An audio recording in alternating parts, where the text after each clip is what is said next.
Hi teachers, good evening from Jeddah. ഇന്ന് നിങ്ങളുടെ മുന്നിൽ ഞാൻ കൊണ്ടുവന്നിരിക്കുന്നത് ജിഷ എന്ന് പറഞ്ഞിട്ടുള്ള ബയോളജി ടീച്ചറാണ്. ടീച്ചർ നമ്മളെ മെജൂസ് പാർക്കിൻ്റെ IGCSE ആൻഡ് A-level ബയോളജിയാണ് ടീച്ചർ കംപ്ലീറ്റ് ചെയ്തിരിക്കുന്നത്. ഇപ്പോൾ ടീച്ചർ 10 years ആയിട്ട് ഇവിടെ തന്നെ ഒരു CBSE സ്കൂളിലാണ് ടീച്ചർ വർക്ക് ചെയ്യുന്നത്.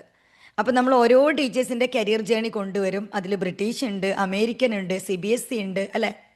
അപ്പോൾ ടീച്ചർ എങ്ങനെയാണ് ഇവിടെ വന്ന് ജോബ് നോക്കിയത്, അതുപോലെ ടീച്ചറുടെ ഒരു കരിയർ ജേണിയിൽ നാട്ടിൽ നിന്ന് വന്നിട്ട് ഇവിടുന്ന് കിട്ടിയൊരു എക്സ്പീരിയൻസ് കാര്യങ്ങളൊക്കെയാണ് നിങ്ങളുമായിട്ട് ഷെയർ ചെയ്യുന്നത്. അപ്പോൾ നിങ്ങൾ എന്താ ചെയ്യേണ്ടത്? വേഗം നിങ്ങളെ നോട്ട്ബുക്കും പെന്നൊക്കെ റെഡിയാക്കുക.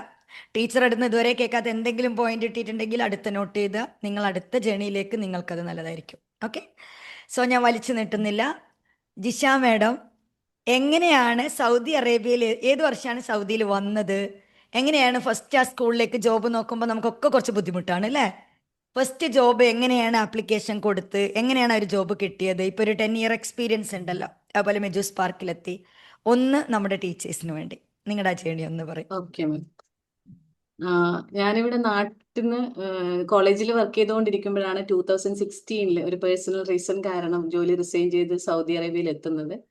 ആ സമയത്ത് ഇവിടെ വന്നപ്പോൾ ഇത്രയും പഠിച്ചിട്ട് വെറുതെ ഇരിക്കണ്ട എന്നുള്ള ഒരു ഇത് ലെവലിൽ ഇവിടെ വന്ന ഉടനെ എല്ലാ സ്കൂളിലും കൊടുത്തിരുന്നു. ഇവിടെ അറിയുന്ന സ്കൂളിലൊക്കെ, ഇന്ത്യൻ സ്കൂളിൽ ഒക്കെ.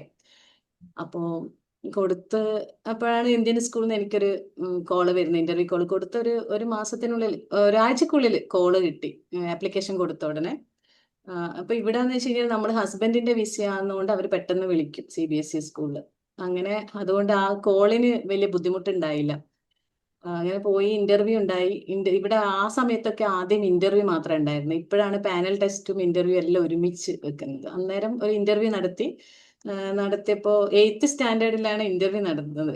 പക്ഷെ ഇവിടുത്തെ ഒരു പ്രത്യേകത, ഇന്റർവ്യൂ കഴിഞ്ഞ് തിരിച്ചു വന്നപ്പോ എന്നെ വിളിച്ചിരുന്നത് 4th സ്റ്റാൻഡേർഡ് ഇംഗ്ലീഷ് ടീച്ചറായിട്ട്. ഞാൻ സയൻസിനാണ് അപ്ലൈ ചെയ്തത്, കിട്ടിയത് എനിക്ക് ഇംഗ്ലീഷ് ടീച്ചർ. അപ്പൊ എന്റെ അവിടെ വർക്ക് ചെയ്യുന്ന ഒരു കൊളീഗ് പറഞ്ഞ് ഏത് തന്നെ ആയിക്കഴിഞ്ഞാലും ജസ്റ്റ് പോവാൻ വേണ്ടിയിട്ട്, കാരണം പിന്നെ അവർ വിളിക്കില്ല, നമ്മളെ കട്ട് ചെയ്യും, കോൾ ചെയ്തു എന്നുള്ളത്. അങ്ങനെ ഞാൻ എന്തായാലും രണ്ടും കൽപ്പിച്ച് പോയി. ഇംഗ്ലീഷ് എനിക്ക് ഒരു കോൺഫിഡൻസ് ഇല്ലാത്ത സബ്ജക്റ്റ്. ഒന്നാമത് ഞാൻ മലയാളം മീഡിയം, അപ്പൊ ഇംഗ്ലീഷ് കമ്മ്യൂണിക്കേഷൻ സ്കില്ലും എനിക്ക് ഭയങ്കര ബുദ്ധിമുട്ടായിരുന്നു. അങ്ങനെ ചെന്ന് കഴിഞ്ഞപ്പോൾ അവര് ജോയിൻ ചെയ്യാൻ പറഞ്ഞു. ഇംഗ്ലീഷ് ഓക്കെ ആണെന്ന് പറഞ്ഞു. പിന്നെ 4th സ്റ്റാൻഡേർഡ് അല്ലേ, ഓക്കെ. ഞാൻ കോൺഫിഡൻസോടെ പറഞ്ഞു ഓക്കെ ആണ്, എടുക്കാന്ന് പറഞ്ഞു. പിന്നെ ഞാൻ പഠിച്ചിട്ടായിരുന്നു കുട്ടികൾക്ക് ഞാൻ പഠിപ്പിച്ചുകൊണ്ടിരുന്നത്. 2 വർഷം അങ്ങനെ പോയപ്പോൾ നമ്മളെ സബ്ജക്റ്റിൽ ഒരു ഡെവലപ്മെന്റും ഇല്ലാന്ന് കണ്ടപ്പോൾ അവിടുത്തെ HMന്റെ അടുത്ത് പറഞ്ഞപ്പോൾ മാം പറഞ്ഞു നെക്സ്റ്റ് ഇയർ വേക്കൻസിയിൽ ഞാൻ അങ്ങോട്ടേക്ക് മാറ്റാ പറഞ്ഞു. അങ്ങനെ ഞാൻ 5th സ്റ്റാൻഡേർഡിലോട്ട് സയൻസ് ടീച്ചറായിട്ട് മാറ്റം കിട്ടി. പിന്നെ വന്നപ്പോൾ മുതൽ തന്നെ അത്യാവശ്യം എല്ലാ കരിക്കുലർ ആക്ടിവിറ്റി അങ്ങനെയൊക്കെ ഇൻവോൾവ് ചെയ്തതുകൊണ്ട് മാമിനും ഒരു ഇൻട്രസ്റ്റ് ആയിരുന്നു അവിടുന്ന് ഇത് ചെയ്യാൻ വേണ്ടി. അങ്ങനെ പക്ഷേ ഒരു ഇതുണ്ടായെന്ന് വെച്ചാൽ ഈസിലി എനിക്ക് ജോബ് കിട്ടി. അവിടെയും നന്നായിട്ട് ഹാർഡ് വർക്ക് ചെയ്യും, എല്ലാത്തിനും കോർഡിനേറ്ററായും കരിക്കുലർ ആക്ടിവിറ്റി ആയിട്ട് അങ്ങനെ എല്ലാം ഇൻചാർജായി, അങ്ങനെ എല്ലാത്തിൻ്റെ ഇൻചാർജൊക്കെ കിട്ടി. അങ്ങനെ സുഖിച്ച് പോയിക്കൊണ്ടിരിക്കുകയാണ്. പക്ഷെ പിന്നീട് ആലോചിച്ചപ്പോഴാണ് നമുക്കൊരു കരിയർ ഡെവലപ്മെന്റിൽ ഇപ്പൊ ഏകദേശം ഒരു 10 years ആവാറായി. അപ്പം എൻ്റെ കരിയറിൽ ഒരു ചേഞ്ചില്ല. ഞാൻ അങ്ങനെ ഇതാകുമ്പോൾ ആകെപ്പാടെ നമുക്കൊരു മടുപ്പ് തോന്നും, നമുക്കൊരു ഗ്രോത്ത് ഇല്ല.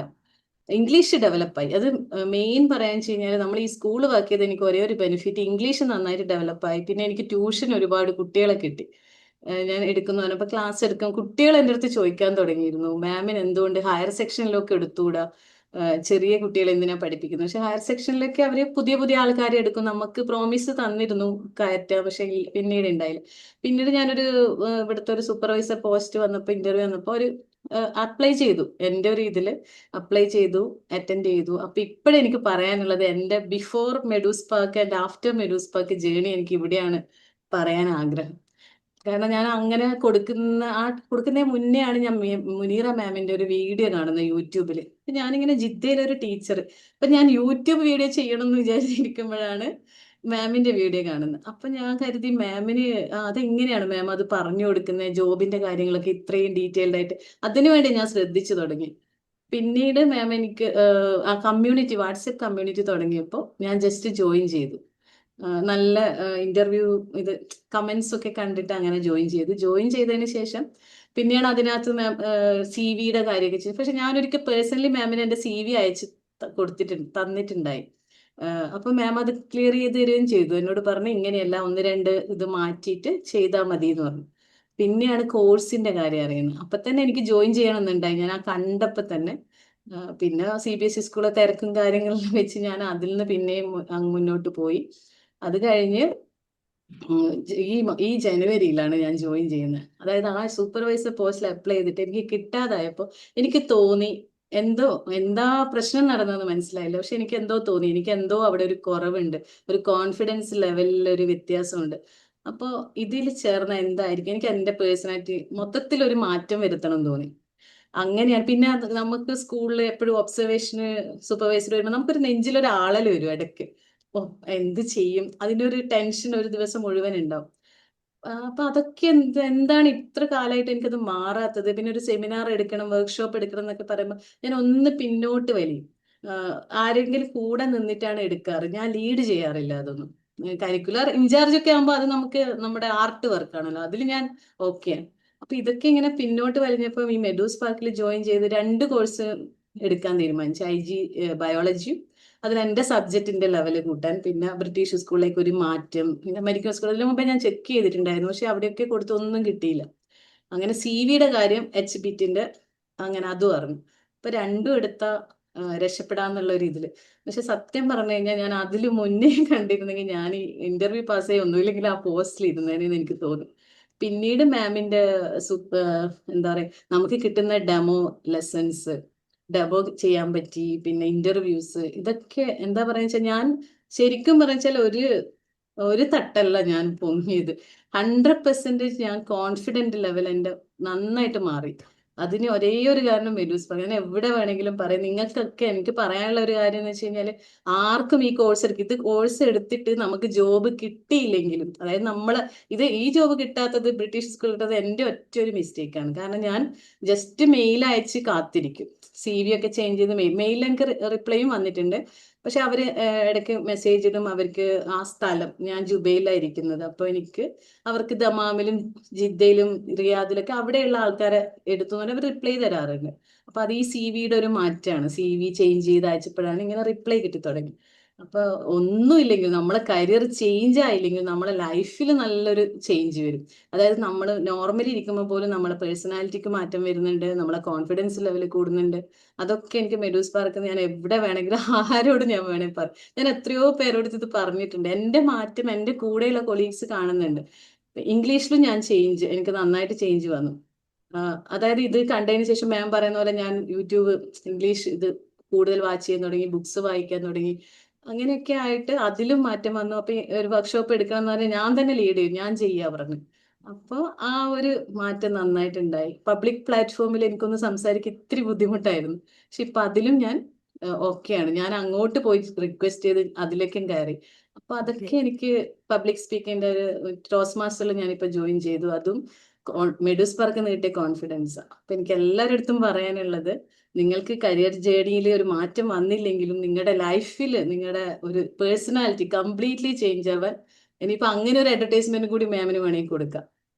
ഈ ഒരു കോഴ്സിനെ കുറിച്ച് ജസ്റ്റ് നിങ്ങളെ കരിയർ ഗ്രോത്ത് മാത്രമല്ല, നിങ്ങളുടെ പേഴ്സണാലിറ്റി ഡെവലപ്മെന്റ് കൂടി, കോൺഫിഡൻസ് ലെവൽ കൂട്ടാം. അതൊക്കെ എനിക്ക് അത്രയും പറയാനുള്ളൂ. ഇതായിരുന്നു എൻ്റെ ജേണി. Thank you Jisha. കുറച്ച് കാര്യങ്ങൾ ചോദിക്കാണ്ട്, കുറേ കാര്യങ്ങൾ നോട്ട് ചെയ്തു. കാരണം ജിഷ മെജൂസ് പാർക്കിൽ ഉണ്ടെങ്കിലും ടീച്ചേഴ്സ് എനിക്ക് ഇത്ര അറിയില്ലായിരുന്നു കേട്ടോ. ഈ വന്ന ജേണിയുടെ അവിടെ എനിക്ക് ബയോളജിയിൽ ഡെമോയിൽ കണ്ടു, അങ്ങനെ ഞാൻ കമ്മ്യൂണിറ്റി മീറ്റിലൊക്കെ കാണും എന്നല്ലാതെ ഇത്ര എനിക്ക് അറിയില്ലായിരുന്നു. ഇവിടെ എനിക്ക് ഫസ്റ്റ് ഒരു ക്വസ്റ്റ്യൻ ചോദിക്കാനുള്ളത്, കോളേജിൽ പഠിപ്പിച്ചു, നാട്ടിലെവിടെയാണ്, ഏത് ഡിസ്ട്രിക്റ്റാ? നാട്ടിൽ ഞാൻ കണ്ണൂർ. കണ്ണൂരാണ്, കാസർഗോഡ് ഹസ്ബൻഡ്. ഓക്കെ. അപ്പോൾ അവിടെ കോളേജിൽ പഠിപ്പിച്ചൊരു ടീച്ചർ, BEd ഉണ്ടല്ലോ അല്ലേ കോളേജിലൊക്കെ? എനിക്ക് സയന്റിസ്റ്റ് ആവണം എന്നുള്ള ഒരു മോഹമായിരുന്നു. അപ്പോൾ ആ, BEd ടീച്ചിങ് എനിക്ക് ഇഷ്ടമല്ലാത്ത പ്രൊഫഷൻ ആയിരുന്നു. എന്നെ ഞാൻ പോലെ റിസർച്ച് ഞാനും ടീച്ചർ അസോസിയേറ്റ് ആവാൻ ആഗ്രഹിച്ചിട്ടില്ല, ഒരിക്കലും ഇഷ്ടമല്ല, BEd ഒരിക്കലും എടുത്തിട്ടുമില്ല. ഇഷ്ടമല്ല.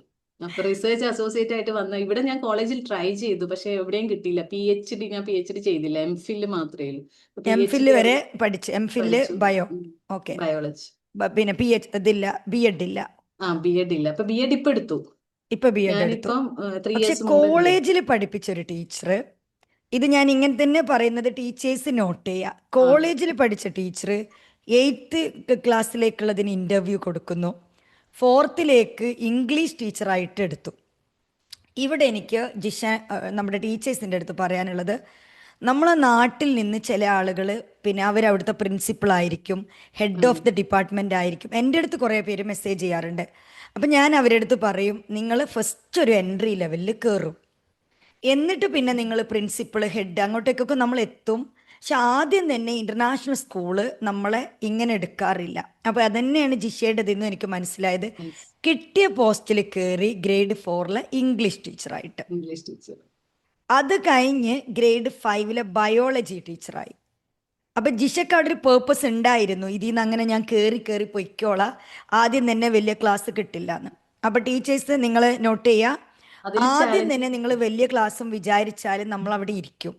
അപ്പം നമുക്കൊരു സ്കൂളിൽ കിട്ടിക്കഴിഞ്ഞാൽ കിട്ടുന്നതിലേക്ക് കയറുക, പിന്നെ അവിടുന്ന് എക്സ്പീരിയൻസ് ആക്കുമ്പോൾ. ജിഷ പറഞ്ഞ വേറൊരു കാര്യം എനിക്ക് ഇവിടെ നോട്ട് ചെയ്തത്, നമ്മൾ വീട്ടിലിരുന്ന ഇംഗ്ലീഷ്, പ്രത്യേകിച്ച് നമ്മൾ മലയാളികൾ, മലയാളമാണ് നമ്മുടെ ഏറ്റവും കംഫർട്ടബിൾ, എല്ലാവർക്കും അങ്ങനെ തന്നെ മദർ ടങ്ക്. അതുകൂടാതെ നമുക്ക് നമ്മുടെ ഭാഷയോട് വല്ലാത്തൊരു ഇഷ്ടമാണ്, അല്ലേ? നമുക്ക് മലയാളിക്ക് മലയാളിയെ കണ്ടാൽ മലയാളം തന്നെ, അതായത് ആ മലയാളത്തിലാണ് കംഫർട്ടബിൾ. അത് നമുക്ക് മാറണമെങ്കിൽ നാട്ടിലെ ടീച്ചേഴ്സിൻ്റെ പോലെയല്ല, നാട്ടിലുള്ളത് പഠിക്കുന്ന കുട്ടികളും മലയാളി കുട്ടികളാണ്, പഠിപ്പിക്കുന്ന ടീച്ചറും മലയാളിയാണ്. നല്ലൊരു ദേഷ്യം വന്ന ഏത് ഇംഗ്ലീഷ് മീഡിയം ആണെങ്കിലും കുട്ടികളോടൊന്ന് വഴക്ക് പറയണമെങ്കിലും മലയാളത്തിൽ പറഞ്ഞാലേ സമാധാനം കിട്ടും. പക്ഷെ ഇവിടെ എന്ത് തന്നെ ആയാലും ഇംഗ്ലീഷ് തന്നെ നമുക്ക് പറ്റും. അങ്ങനെ നമ്മൾ അറിയാതെ ഇംഗ്ലീഷ് മാറിപ്പോകും, അല്ലേ? അതെ അപ്പൊ ടീച്ചേഴ്സ് ഇംഗ്ലീഷിനെ പേടിച്ചിരിക്കേണ്ടെന്നല്ലേ ജിഷ പറയുന്നത്? അതെ അതെ. ഇംഗ്ലീഷ് അത് എനിക്ക് നന്നായിട്ട് അവിടുന്ന് തന്നെ ഓട്ടോമാറ്റിക് നമ്മൾ എന്താണ്, ഇംഗ്ലീഷ് തന്നെ പറഞ്ഞുകൊണ്ടിരിക്കും, കുട്ടികളോട് സംസാരിച്ച് ഇമ്പ്രൂവ് ആ ആവും. അതെ. അത് ജിഷയ്ക്ക് എങ്ങനെയായിരുന്നു? ആ എത്ര എനിക്ക് മാസം കൊണ്ട് ഇംഗ്ലീഷ് ഒരു കോൺഫിഡൻസ് വന്നു? കോൺഫിഡൻസ് നന്നായിട്ട് വന്നു. ഒന്നാമത് ഇംഗ്ലീഷ് ടീച്ചറായിട്ട് കിട്ടിയപ്പോൾ ഞാൻ ഇംഗ്ലീഷ് കൂടുതൽ ശ്രദ്ധിക്കാൻ തുടങ്ങി. ആ, ഗ്രാമർ ശരിക്കും പഠിച്ചത് ഞാൻ ആ സമയത്താണ്. എൻ്റെ ചെറിയ കാലത്തിനേക്കാളും ഇപ്പോഴാണ് ഞാൻ മക്കളെ ഗ്രാമർ പഠിപ്പിക്കാന്. കുട്ടികൾക്ക് നന്നായിട്ട് പഠിപ്പിച്ച് കൊടുക്കണമല്ലോ വിചാരിച്ച് നന്നായിട്ട് പ്രിപ്പയർ ചെയ്യും. അപ്പൊ കുട്ടികൾ പറയും സബ്ജക്ട് എടുത്ത ടീച്ചറിനെക്കാളും ടീച്ചറാണല്ലോ പഠിപ്പിച്ചത്. കാരണം ഞാൻ അത് എനിക്ക് പേടിച്ച് നന്നായിട്ട് പ്രാക്ടീസ് ചെയ്തു. പ്രാക്ടീസ് ചെയ്തു. അപ്പൊ ഇംഗ്ലീഷ് നന്നായിട്ട് മാറി. അതൊരു ഓക്കെ. നല്ല ഗുണമായിരുന്നു. ഇനി അടുത്തത് ട്യൂഷൻ കുട്ടികളെ. ഒരു സ്കൂളിൽ കയറിയാൽ നമ്മളൊരു സ്കൂൾ ടീച്ചറാന്ന് പറയുമ്പോൾ ട്യൂഷൻ കുട്ടികൾ വരും. അതെ. അപ്പോൾ ഇവിടെ പലരും ഗൾഫിലേക്ക് ട്യൂഷൻ എടുക്കാൻ അങ്ങനെ ചോദിക്കാറുണ്ട്. നമുക്കറിയാം ഉം. ഇവിടെ അങ്ങനെ ഭയങ്കരതായിട്ട് നമ്മൾ ട്യൂഷൻ അങ്ങനെ ഇല്ല. പ്രോത്സാഹിപ്പിക്കാറില്ല. ഇവിടെ പൊതുവെ എങ്ങനെയാണ് മലയാളി കുട്ടികൾക്ക് ട്യൂഷന്റെ ഫീ എങ്ങനെയാണ്? നിങ്ങളുടെ ജുബൈലിലൊക്കെ എങ്ങനെയാണ് കിട്ടാറ്? ജുബൈൽ ഇപ്പൊ ഞാൻ എടുത്തോണ്ടിരുന്ന 10th പിന്നെ ഒരു +2 എടുത്തിട്ടുണ്ടായി.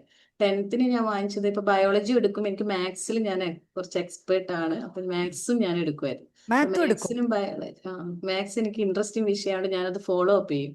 അങ്ങനെ എനിക്ക് മാത്സ് ഒരു ആ, കാര്യമായിരുന്നു. അപ്പോൾ ബയോളജിക്കൊക്കെ നല്ല എക്സ്പേർട്ടാണ്, ട്യൂഷന്റെ കാര്യത്തിലും നല്ല എക്സ്പേർട്ടാണ് ആള്, അപ്പൊ അല്ലെ? അതിൽ അവർക്ക് അപ്പൊ അത്യാവശ്യം ബയോളജി കുട്ടികളുണ്ട്, കുട്ടികൾ ആ വരുന്നുണ്ട്. ആ എങ്ങനെയാണ് ഒരു ഫീ ഒക്കെ എങ്ങനെയാണ്? കാരണം നമ്മളതിൽ ട്യൂഷൻ എടുക്കുന്നവരുണ്ട്, അവർക്കൊരു ഇതാവട്ടെ. ഒരു 10th ഒരു കുട്ടിക്ക്, ഗൾഫിലൊരു കുട്ടിക്ക് ട്യൂഷന് വരുമ്പോൾ ബയോളജിക്ക് എത്ര ഫീ ആണ് ആ കുട്ടികൾക്ക് വാങ്ങാൻ പറ്റുന്നത്? മാത്തിന് എത്ര കിട്ടും?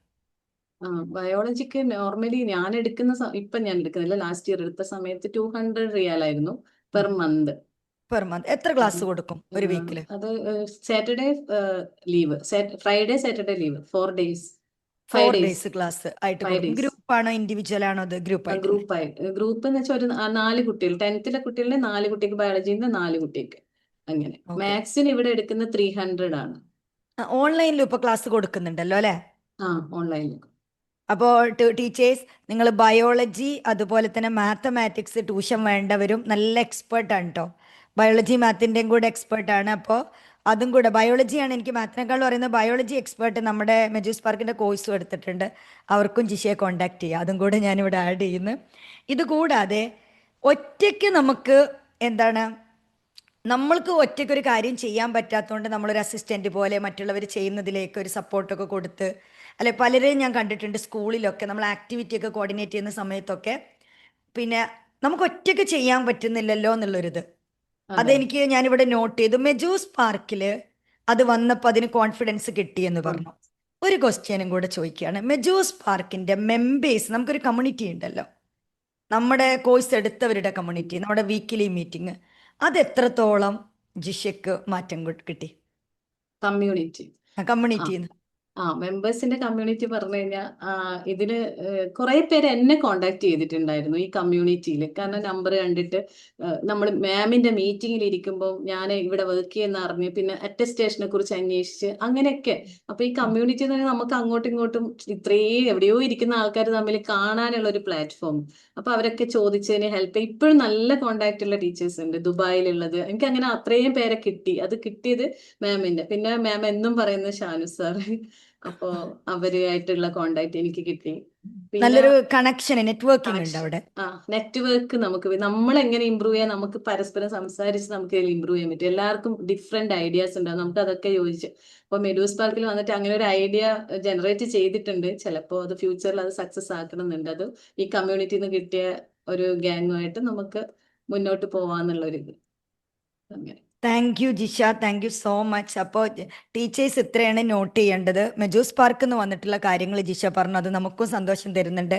അതുകൂടാതെ ഒരു കോളേജിലുള്ളൊരു ടീച്ചർ ഇവിടെ വന്ന് ബയോളജി ടീച്ചർ ആയതിൻ്റെ കാര്യങ്ങൾ നിങ്ങൾ കേട്ടു.